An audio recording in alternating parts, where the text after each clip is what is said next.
Ok- Okay, magandang araw mga bossing. So mayroon na naman tayong i-share ngayon. Itong Isuzu Reward NQ. Ayan. So raker to.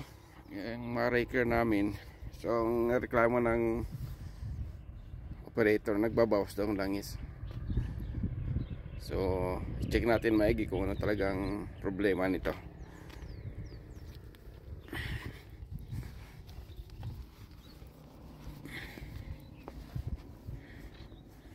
Yan.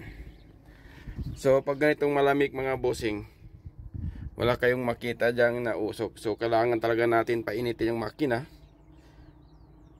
at i-oral test. Yan. So ang sabi niya, ang lakas ng kumain ng langis. So tingnan natin. Ayan. So kung napansin nyo, basang-basa yung ilalim mo sa tapon ng breather. Basang-basa. May kintap lahat hanggang doon sa differential.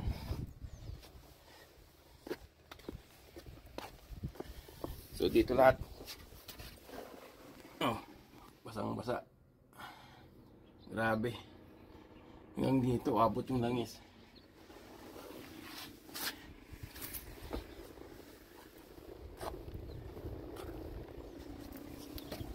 Baka blow by na itong mga kinain na to talaga. So 4HK1 ito makina. So road test lang rin natin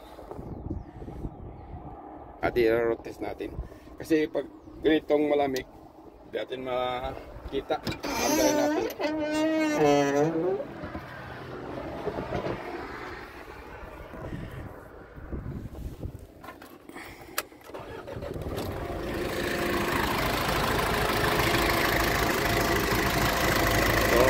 Usok at malamig pa.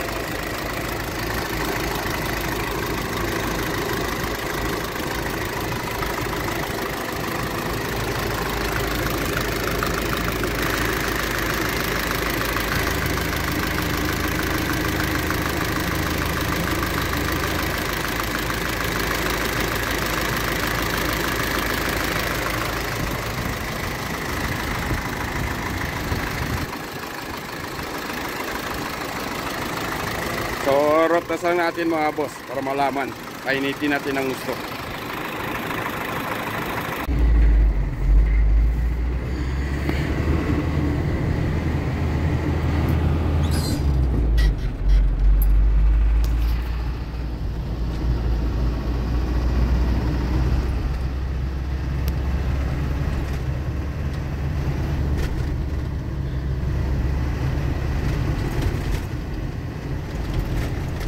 So pag chinecheck natin yung mga makina, dapat pag chinecheck nyo mga bossing, ito mga diesel, kailangan i-road test nyo, painitin nyo kasi dyan lalabas lahat ng symptoms ng sira.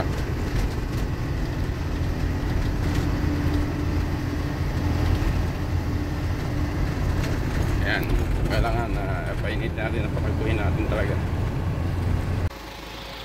Okay, nang patapos natin ni-road test mga boss, yun. So yan, mainit na mga boss.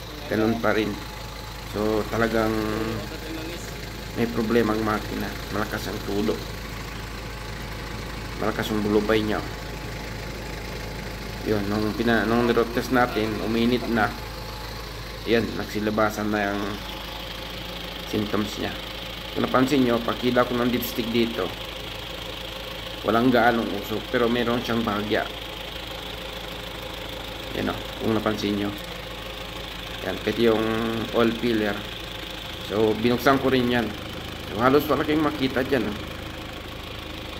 Meron naman pero bagyang bagya. So baka isipin nyo, hindi yan blue bite kasi wala nang filler. Hindi malabas ng usok. Filler oil na. So sa discs meron din konting-konti lang. Pero sa baba ang lakas. Yan o. Diba? Ayan, ang lakas ng ano niya, usok, saka may sumasabay na langis. Kasi sa andar, magandang andar yan. Walang problema sa load. Medyo okay man yung hatak. Garito. Ang reklamo nila lang talaga niya. Yun yan. Yung langis. Parang di mo ubos yun. Bugas ang ulit. So, ilang ulit ko yan din. Talagang ulit-ulit ko yan in-observe. So, inaayos ko muna yan, yung breather niyan. Yan. Kasi minsan dyan sa catch can ng breather, may nababara. Baka ko, nandyan lang. So, tinanggal ko rin itong hose ng turbo. So, pwede yung turbo may tama din. Ayan. So, kung napansin nyo, ang langis, diba?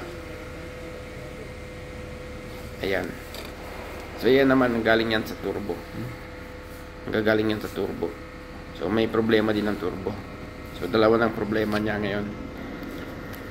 So, yan. Pero, inayos ko pa rin yung target ko. Inayang ko muna yung turbo kasi alam ko lang kung saan galing yung langis. So, tinatarget ko pa rin itong breather. Kasi minsan dyan, nababara yan.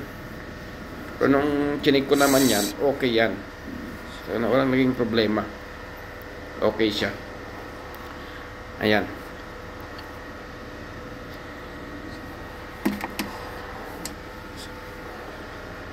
Yan. Maya-maya ay yan. Mga langis na yan, pinunasan ko lang. Tapos pinabalik ko ulit. At sabi ko, i-rotest ko ulit pagkumandar. Kasi nilinisan ko yung cuts kanya, tinanggal ko yan. So nilinisan ko. Tapos binalik ko ulit. Ayan. So kung nakakompleto na yan, binalik ko na lahat.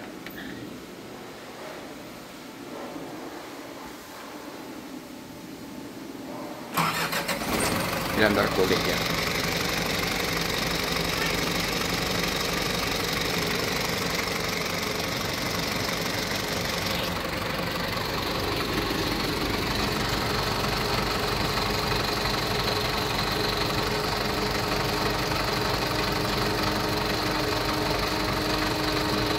So yan, so yung napansin nyo mga boss, maandar yan. Pero medyo nawala yung ulo. Pero kailangan ko ulit yung road test. So, road test ko kaya ibaba ko na yung cabin. I-road test ko yan.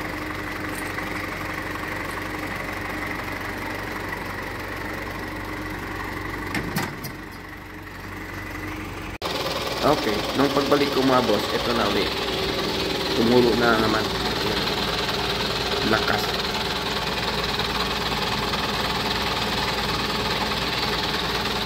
So, yan. Kaya, nag-decide na ako dyan mga boss na sabihin ko sa maksaman ko, ibaba nyo na yung makina. Wala, no choice na tayo dyan. So, ginawa na natin lahat. Ganun pa rin. So, sa lopit na may problema yan.